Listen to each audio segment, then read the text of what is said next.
আসসালামু আলাইকুম রহমতুল্লাহি ওবরকাতুহু। সম্মানিত দর্শক, আমাদের দেশে একটা জনপ্রিয় প্রবাদ আছে, প্রবাদ এবং প্রবঞ্চ। সেটি হলো নাই কাস্ত খই ভাস। এবং আপনারা যারা গ্রাম বাংলায় বড় হয়েছেন তারা জানেন যে খই ভাজা যখন হয় এবং সেই খইয়ের সঙ্গে ধান থাকে এবং সেগুলো বাছতে বহু সময় লাগে। চাল ডাল একত্র করলে যেভাবে আলাদা করতে সময় লাগে, তেমনি খই ভাজার যে পর্ব, এটা হলো প্রাথমিক পর্ব। আর দ্বিতীয় পর্ব হলো ওই খইয়ের ভেতর থেকে ধানের যে খোসাগুলো সেগুলো বের করা। এতে করে ১ কেজি খই বাছতে আপনার হয়তো ৩-৪ ঘন্টা সময় চলে যাবে। তো যখন আপনি বেকার থাকেন, কোনো কাজকর্ম থাকে না, তখন আপনি এই খই ভাজবেন এবং খই বাছবেন। তারপরে খই খাবেন। এজন্য বলা হয় নাই কাস্ত খই ভাজ। এখন বাংলাদেশের অবস্থা হলো এই, যখন আপনি কোনো কিছু মিলাতে পারবেন না, তখন এই কাজ আওয়ামী লীগ করেছে। যখন আপনার কোনো কাজ থাকবে না, তখন ২-৪ জন ছাত্রলীগকে ধরতে হবে, আওয়ামী লীগকে ধরতে হবে, আওয়ামী লীগের বাড়ি ঘরে আক্রমণ চালাতে হবে, ২-৪টা মামলা দিতে হবে। এবং জনগণের আকর্ষণ তৈরি করা, মনোযোগ একদিকে নিয়ে যাওয়া, এটি যখন আপনার প্রয়োজন হবে পক্ষে বা বিপক্ষে, তখনই দিল্লি থেকে শেখ হাসিনাকে বাংলাদেশে আনতে হবে। তারপরে শেখ হাসিনার বিষয়ে কথাবার্তা বলতে হবে এবং সে আজকে ঢুকে পড়বে। এক পক্ষ বলবে যে সে যখন ঢুকে পড়বে সারা বাংলাদেশ কাঁপতে থাকবে। আর এক পক্ষ বলতে থাকবে যে সে ঢোকা মানেই ফাঁসির কাষ্ঠে তাকে ঝুলানো হবে এবং তার বাকি জীবন জেলখানাতে কাটাতে হবে। আর এ সকল কথা কেবলমাত্র নির্দিষ্ট শ্রেণী বা পেশার যারা লোক তারাই বলছেন না, এগুলো বলার জন্য সাদা চামড়ার বিভিন্ন বিদেশি যারা এজেন্ট রয়েছেন তাদের মাধ্যমে এই সকল কথাবার্তা বলা হচ্ছে। ফলে কি হলো, ঘুরে ফিরে রাজনীতিতে আমাদের ইচ্ছা থাকা না সত্ত্বেও বারবার শুধু আওয়ামী লীগের নাম চলে আসছে, বারবার শেখ হাসিনার নাম চলে আসছে। এবং মানুষজন যখনই আপনি শেখ হাসিনা আসবে বা আওয়ামী লীগ নিয়ে আপনি যে কোনো কথা বলেন, ইতিবাচক বলেন, নেতিবাচক বলেন, মানুষের যে অ্যাটেনশন আপনার দিকে চলে যায়।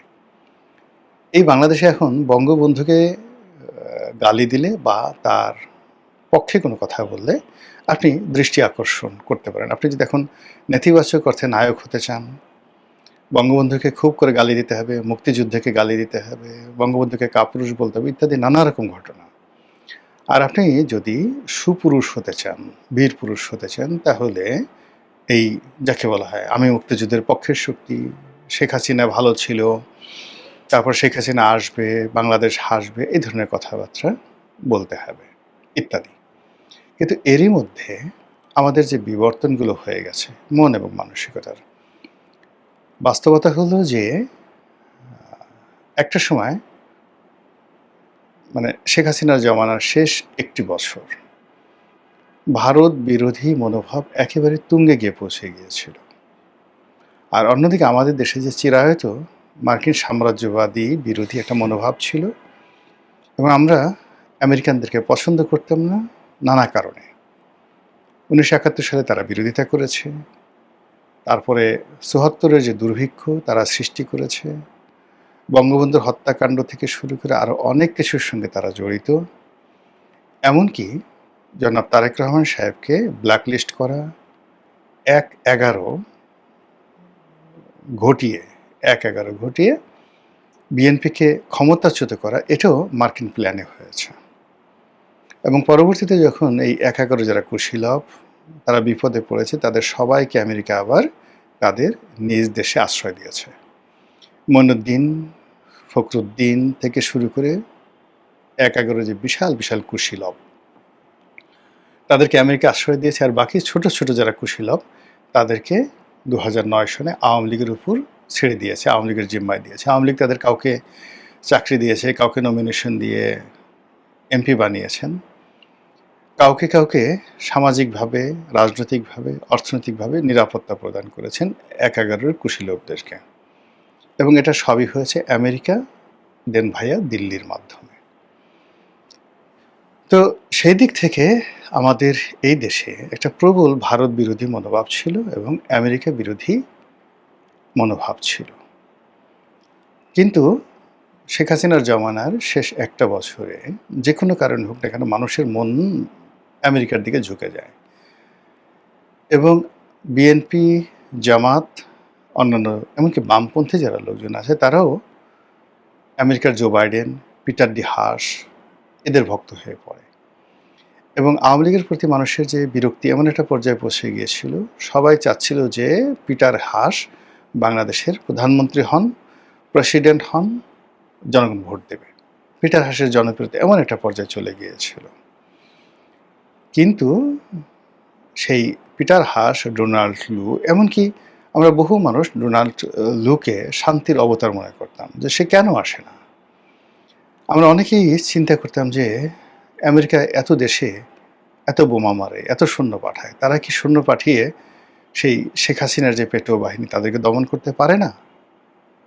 এরকমভাবে আমরা সেই আমেরিকার শক্তিটাকে ওয়েলকাম করতাম এবং তাদেরকে আবাবিল পাখি মনে করতাম। যাই হোক, সেই আমেরিকার যে তুমুল জনপ্রিয়তা, পিটার হাসের জনপ্রিয়তা, সব উইদিন 4-5 মাসের মধ্যে বুমেরাং হয়ে যায় ইনুস জমানাতে। এবং যখন মার্কিন ডিপ স্টেট পলিসির কথা জানাজানি হয়, প্রথম থেকে মানুষ গা করেনি। কিন্তু যেভাবে আমেরিকার আধিপত্য বাড়তে থাকে, যেভাবে আইন শৃঙ্খলার অবনতি হতে থাকে, যেভাবে মব কালচার বাড়তে থাকে এবং যেভাবে যারা জুলাই আগস্ট বিপ্লবের সমন্বয়ক, সেই সমন্বয়ক পরিচয়ে চাঁদাবাজি, রাহাজানি থেকে শুরু করে মানে এমন কোনো অপকর্ম নয়, বেয়াদবি পুরো সমাজটাকে তারা উল্টে দেয়, পাল্টে দেয়। অশ্লীল ভাষায় কথা বলে, গালাগালি করে, যেখানে সেখানে মব করে, মানুষের জীবনে রীতিমতো জাহান্নাম তারা ডেকে নিয়ে আসে। তখন সবাই বলতে প্রথমে বলে যেই লাউ সেই কদু। আগে যা ছিলাম তাই তো হচ্ছে, এই ছাত্রলীগ, এই সমন্বয়।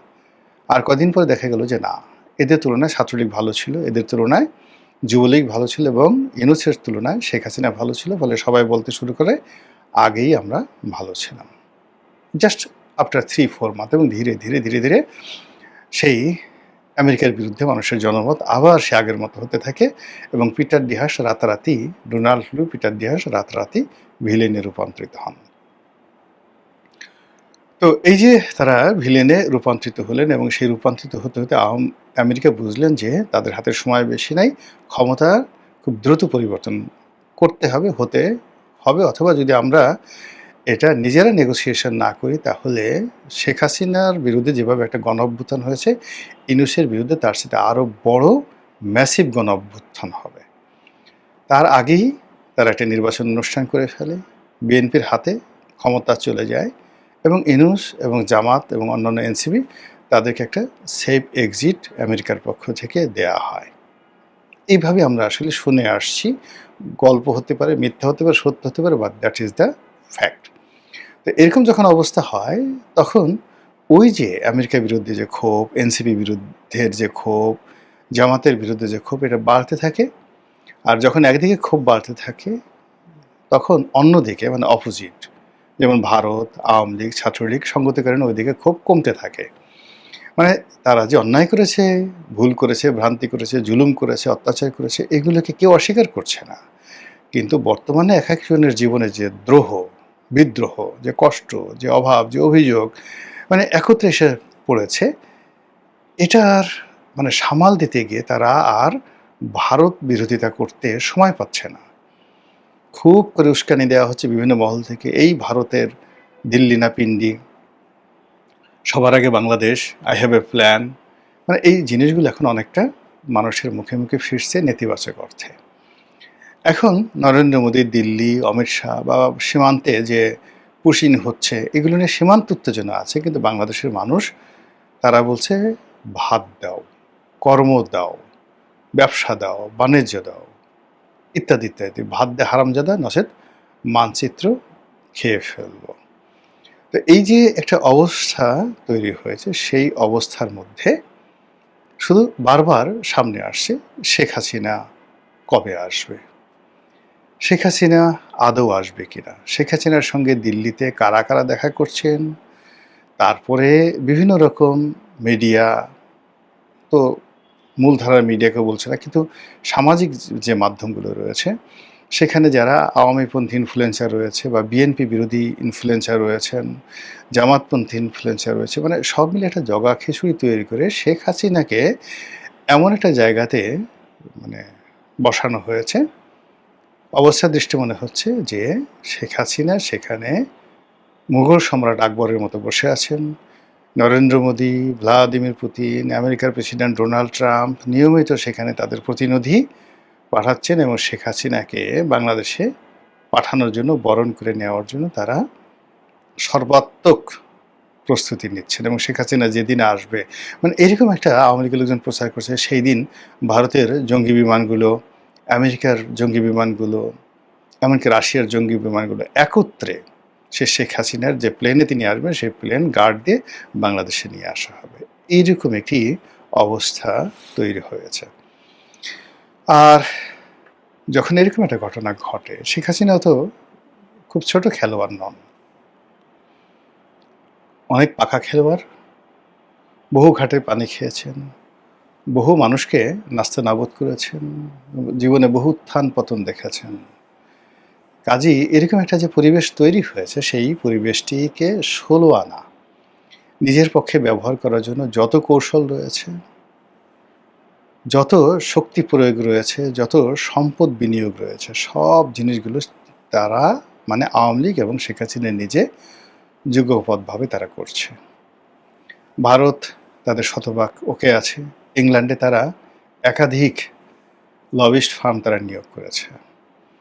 আমেরিকাতে তারা একাধিক লবিস্ট ফার্ম নিয়োগ করেছে এবং নেতাকর্মীদেরকে চাঙ্গা রাখার জন্য একের পর এক যে ন্যারেটিভ সে তৈরি করছে, সেই ন্যারেটিভের ফলে কি হচ্ছে যে শেখ হাসিনার দেশে আসাটা এখন মানুষের মুখে মুখে ফিরছে, প্রতিটি মানুষের মুখে মুখে ফিরছে। এই কবে আসবে, আসলে কি হবে, আসলে আমরা কি করব, শেখ হাসিনা কীভাবে আসবে, এয়ারপোর্টে আসবে নাকি যাকে বলা হয় সীমান্তে দিয়ে ঢুকবে, সে কি এসে সরাসরি জেলখানাতে ঢুকবে নাকি সরাসরি সুধাসদনে যাবে নাকি সরাসরি যমুনাতে গিয়ে পড়বে, এরকম নানা রকম আবুল তাবুল কথাবার্তা বলা হচ্ছে। পক্ষের লোক মানে তারা বলার চেষ্টা করছে সে আসলে সব কিছু কাঁপতে থাকবে, সে আসলে তছনছ হয়ে যাবে। আর সরকারের যারা লোকজন আছে তারা একটা যারা অতি জ্ঞানী তারা চুপ হয়ে বসে আছে, দেখি কি হয়, বেশি কথা না বলাই ভালো। আরেকটি গ্রুপ তারা বলার চেষ্টা করছে যে আরে আসুক, আমরা কি তখন তাকে ফুলের মালা নিয়ে তাকে বরণ করার জন্য বসে থাকবো নাকি, আসলে দেখা যাবে, তখন দেখা যাবে। আরেকটা গ্রুপ বলার চেষ্টা করছে পূবের সাথে পশ্চিমে বসে গেলেও সে আসতে পারবে না, এবং এই জন্য নানা রকম তথ্য এবং উপাত্ত হাজির করা হচ্ছে।